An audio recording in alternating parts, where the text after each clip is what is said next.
All right, everybody's going to wonder what's going to happen with Giannis. And, obviously the lottery was a big thing, but it took about 12 hours for the Mavericks to decide Cooper Flag was going to be the pick. So the focus now in the Giannis situation is the number 2 pick, which was gotten by the San Antonio Spurs. Do the Spurs look to make a package offer for Giannis, or do they look to move it to another player to another team in this draft? There's a lot of interest in the number 2 pick in this draft. This will be where the draft is really decided, and Giannis will have a play in that as well. And then the Warriors. So, Warriors offseason began yesterday, and not what they were looking for. There's a lot of focus on what they can do because you know that they are always star hunting. Well, Jonathan Kuminga is going to play a big role here. He is a restricted free agent.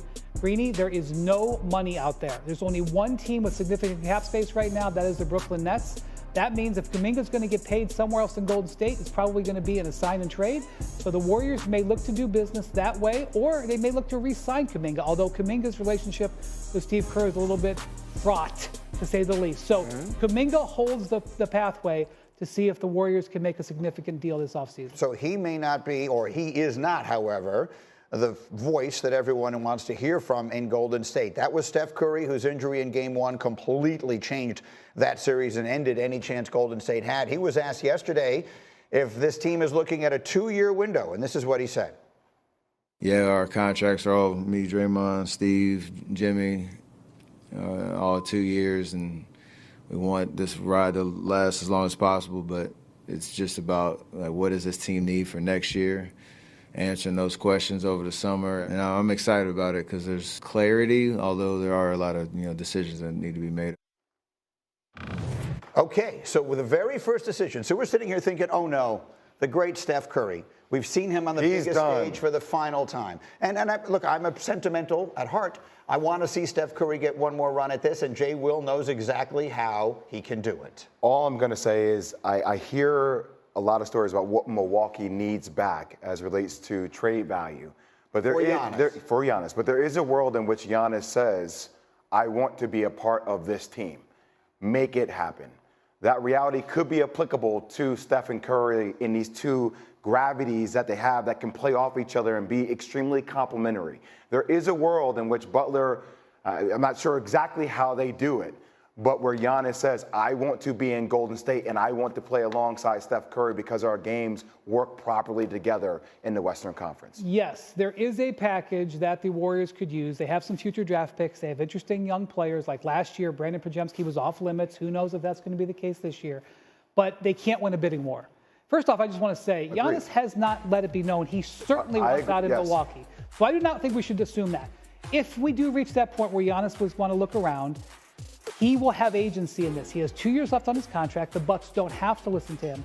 But if he were to come to Milwaukee and say, I want to play with Steph, there could be a deal worked out. The same would apply, in my view, to the Knicks or the Lakers. Agreed, yes. If he says, I want to be a Knick, send me to New York, or I want to be a Laker, these are big ifs, those trades could get worked out. But if it's just an open market, none of those three teams, in my opinion, could win a bidding war with the Bucks. But by the way, Giannis would never say publicly, I want to be a part of this team. That would happen extremely privately.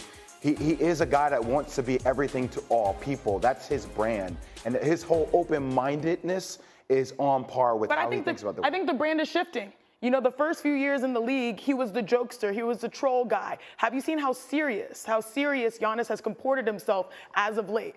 I like it, because that's the maturation. You mentioned a couple of teams, Knicks, Lakers, Warriors, Rockets, and again, I think it's very important to note that no one has indicated that Giannis doesn't want to be in Milwaukee. Like, it's doing due diligence to check to see if the grass is greener or not. But if you think about Golden State, to me, we were talking about how when Giannis used to linger on the court, oh my gosh, could you imagine those two together? It could work. He's 30 years old. He has to be surrounded with shooting. To me, you look at certain teams in Texas, you look at certain teams, like you said, in New York, you have to have your shooter.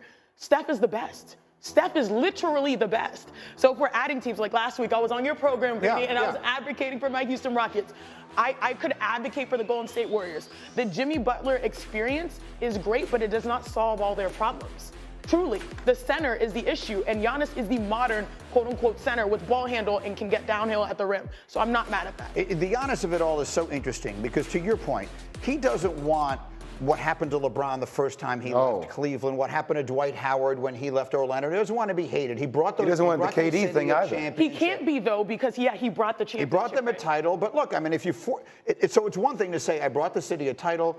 We'll work out a trade together that sort of benefits both sides. It's another thing if he goes in there and says, nope, I want to go to Golden State. And if it means you don't get the best package back and your team stinks for the next 5 years, that's not my problem. That's the position that he would be putting them in, and that's where things can get ugly. Right, which is why I just think it's to point out, like, if you're asking, can the Warriors get Giannis? The answer is yes.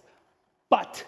And it's the but that is going to be a big thing that's going to define this offseason. Okay, we'll leave that one there for the moment because we also the line for Game 6. I had some testing to do, and who knows how that would have went because I hadn't gone live since Game 1. And first time dealing with this injury, I was pretty optimistic, but there were a couple more check points to get through. But all we wanted was a chance and to finish the year like we did, and to sneak in the playoffs, win that first round. Like, there's a lot to be proud of, for sure, considering where we were, but definitely disappointed and frankly just sad that I wasn't out there able to play. So we'll imagine and believe that we could have won everything, had we been healthy, but the chance and to finish the year like we did, and to sneak in the playoffs, win that first round, like, there's a lot to be proud of, for sure, considering where we were, but definitely disappointed and frankly just sad that I wasn't out there able to play. So we'll imagine and believe that we could have won everything, had we been healthy, but you move on. All right, UD, I'm going to start with you. I'm going to ask you the question everyone is asking today. How far would this Warriors team have gone if Steph was healthy? Same results. Nothing would have been different. I think they probably go to 6 or 7 games, maybe. Steph was definitely balling before he got hurt. I think 13 points in that first quarter.